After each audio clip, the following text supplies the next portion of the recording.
Hello, my name is Adam Brennan, and this here is an explication of the notes that I took at the North Texas Community College Consortium, April 5th, 2013, down at Tarrant Community College in Texas, Dallas-Fort Worth.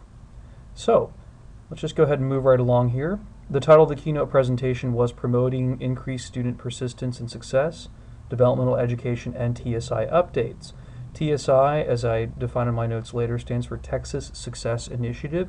It was a key component of the consortium that we went down to. Much of what the presentation I'm going to talk about refers to the Texas Success Initiative, which Texas will be implementing, I guess, actually later this year. Just to sort of clarify a little bit about the environmental differences between Oklahoma and Texas. In Texas, Texas Higher Education Coordinating Board, the legislation appears to have a lot of clout, and the state has taken a very prescriptive sort of stance on developmental education and how to improve it. And this Texas Success Initiative is something that's been brewing up for a couple of years now that they're finally getting around to implement, and it's basically a testing standard. So keep that in mind as we continue down these notes. Introductions were done by Jesse Jones. He primarily updated folks on just the state of higher education in America. That the United States used to be first in graduation rates and is now 16th, and so there's a need to address developmental education. He mentioned that they were there to address the dysfunctions of developmental ed, although he himself didn't think that the system was dysfunctional, just that there were areas to address. And then the keynote speaker was Suzanne Morales-Vale. She's the Director of Higher Education and responsible for a statewide plan. She works with the Texas Higher Education Coordinating Board and is a very qualified speaker to speak on the TSI updates. Good news. Students from high school appear to be more prepared in Texas. However, students who have been out of high school for at least a year plus appear to be less prepared. Suzanne had mentioned the 2012-2017 statewide developmental education plan. A lot of her presentation and notes pull from this particular plan. She had mentioned that if there was nothing else that you were going to read about developmental education, except one thing, that this would be the one thing to read. Item E, scaling and sustaining success. That's just talking a little bit about the legislative environment down in Texas right now concerning developmental education. F, academic course guide manual. I went ahead and I looked this up. It's kind of a catalog book. It has a section for developmental education, including all of the courses that are offered that would be considered developmental education down in Texas. Monthly webinars updated on topics. This link right here, you can go here to register on the site in order to get access to all sorts of recorded presentations dealing with developmental education and some of the things that were discussed at the consortium event. One registration per site. Suzanne had mentioned that in addition to saving on bandwidth, I'm sure, one registration per site and pulling in multiple departments into one place to watch these presentations is a great way to involve collaboration across many different departments, and if you do so, the more collaboration you have cross-departmental, the higher your success will be. And I really like that. I put it in the notes. Down to H here, Texas Success Initiative Assessment. This is where I actually define TSI. It starts 2013, 2014. They still need some people to test it, up to around 16,000 students to field test the actual placement test. And once again, to reiterate, TSI, it is a placement test, and it does differ from ABE or Adult Basic Education. One here, ESLO waiver, there's an English as a second language clause that allows for delayment of the TSI placement test until folks have had a chance to study. Test is available on August 1st.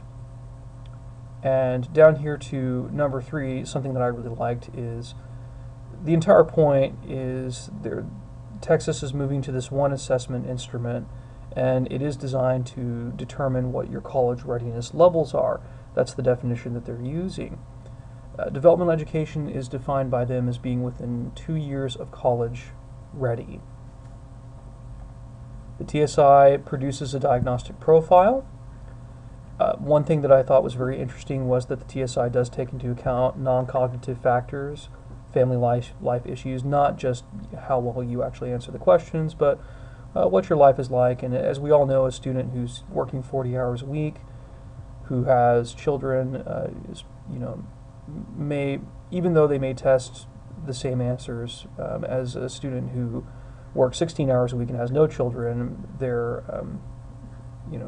life is different enough that I really appreciate that they factor that into their placement test. Suzanne had mentioned here, number 4, that they're using the National Reporting System educational functioning level descriptors in order to differentiate developmental education skills from adult education. Level 1 is very basic. Level 1 is an education equal to passing the 1st or 2nd grade. Developmental education by them is being defined as if you test with a 9th grade or higher education learning outcomes, you're basically testing into high school, then you're a candidate for developmental educational courses in the placement. If you test lower than that, then she felt that you weren't dealing with developmental education, you were actually dealing with adult basic education, which is its own different issue. And adult basic education in Texas is funded. It's freely available to the students. Students do not get funding for it, like federal aid funding for taking ABE, but they can enroll on a month-by-month basis. I'm not sure if that's true of all institutions across Texas, but the presenter had mentioned it for some of them. Bubble scores. Bubble score or a bubble score student, this is referring to a student who takes the TSI placement test and is very close to the cut score between qualifying for a credit-bearing course or needing courses in developmental education. I believe she'd mentioned that students that fall within 10 points of the cut score are in the bubble, are bubble score students. And there are some specific procedures and things in place that can help students that fall within that category. These are exemptions for the TSI, high ACT scores, high SAT scores. Military students tend to test very well, and so if they've been serving for 3 years, they also are exempted from needing to take the TSI placement test. Scrolling down a little bit more here to letter J. This is something I thought was very interesting. Some colleges, what they're doing is 7 to 8 days before the first day of classes in a semester, they stop enrollment completely, and students take a pre-assessment test. Depending on how well they do, then for the next 7 or 8 days is a series of intensive workshops that are designed to bring students who just need really a touch-up in a few areas up to par so that they can enroll in credit-bearing courses. The colleges that were using it, like I believe Temple College was one of the ones that was named, find this model to work incredibly well for them. And in fact, some colleges also use this time period as an opportunity to do workshops about the college, campus orientations, things of that nature as well. This is all based on the idea that a lot of studies show that many students don't need a full 16-week developmental education course in order to catch up. Maybe they're just weak in a couple of areas, and a real intensive series of workshops and study sessions can bring them up to speed quickly. 2. Non-course competency-based options, or NCBOs.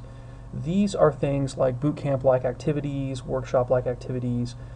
In Texas, these activities have to be structured to look like a course. They have to be submitted like any other course to the board in Texas. Not necessarily for funding, but it does have to be reported. So anything that they do that would be considered like a writing workshop, things of that nature, they fall within this sort of basic framework. And in fact, you can get funding for them. We'll talk a little bit more about non-course competency-based options later on in my notes. Integrated reading and writing. Texas is combining Writing 2 and Reading 2 into one class. They're still keeping Writing 1 and Reading 1 separate. And then a little something about adult basic education. Suzanne had mentioned that they still need help identifying the populations in college. This probably should be a from colleges there. And they also need to plan to address sort of a phase in period, but adult basic education is still a topic that they're exploring. And finally, down here we have the phone number for Suzanne if you wanted to contact her. And I have the link here for the CB website. This is an interesting website. I went out to it.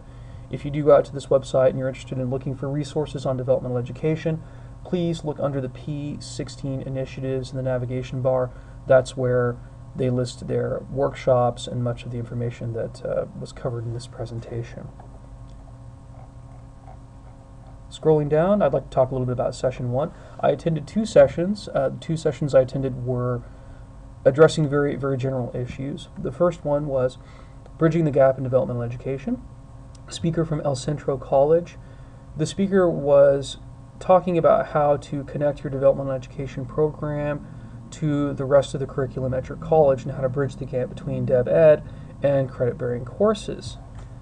Their vehicle for achieving that sort of bridge was critical thinking and critical thinking skills. Much of her presentation, it was very good. The slides were very, very dense. I'm afraid I could only capture just a small fraction of what she'd mentioned. But the highlights are moving away from kind of an A, B, C grading concept to grading students based off of their thinking levels and their thinking skills, and challenging instructors to take a look at their curriculum and see, based off of a series of points that she had, how much critical thinking is really being implemented and taught. And then she talked about how to align critical thinking to the rest of the curriculum, how to get started with a plan like this. She mentioned a little bit about scaffolding. She mentioned that they had developed tool items, prescribed lesson plans, templates, things of this nature that were designed to move a developmental education program towards using critical thinking as their primary skill and vehicle. And then a rubric, early thinker, beginning thinker, practicing thinker, and advancing thinker were sort of their grading categories. Okay, let's scroll down here down to session number 2. Session number 2 was Tools for Innovation, Non-Course Competency-Based Options. I was really interested in seeing this particular session because at the time I was still a little unclear on exactly what NCBOs and how they differed from, say, for example, continuing education, which I should mention NCBOs are not continuing education, they are separate. Keisha King and Rosalind Walker presented here. They were from Mountain View College, and they really had a strong focus on helping bubble score students and getting them up into the credit-bearing courses. Basically, how they had done that, what they talked about a lot was they had an assessment test. They were using AccuPlacer as a diagnostic tool, and then depending on how well the student did, the diagnostic tool would actually code them in a particular subject and several points on that particular subject. And so it was designed to find out the weak spots in a student's education. And then they could practice differentiated instruction. They could enroll the students in NCBO courses in which the student would just focus on the skills in which they were weak on, not everything. So it was very, very directly useful and valuable to the student. They have many different types of NCBOs. They had 16-week ones where a student would enroll in a course that basically was kind of like a developmental education course, except it was non-credit bearing. And they had ones that were much shorter, 8 weeks, 2-week intensive courses. They even had some where they would pair an NCBO tutor-style course with a core course, like, for example, if a student hadn't tested well in writing skills, pairing a student with like Writing 1 and an NCBO that was designed to sort of help them out. So that was an interesting concept, and one thing that I liked about it was, as far as the NCBO was concerned, in some cases the NCBOs just had modular work, kind of like the Pearson Lab stuff, and if a student had scored well and proved that they were caught up and they were proficient, then they were done. You know, I think there was like she had mentioned they had one course that was 16 weeks, but they had a test at 8 weeks that you could test out of it. And of course, the students have to do the assessment from the college so that it can be an accurate assessment. One other thing that they'd mentioned was the Emporium math model. Reminded me a little bit of flipped classrooms, but rather than having a standard class session in which an instructor lectures, and then after that you have students go do homework, they show up, they work on their homework in a lab independently with an expert to help them, and then when they get fuzzy, they go into an adjacent lecture room and the instructor lectures them on the particular point of need.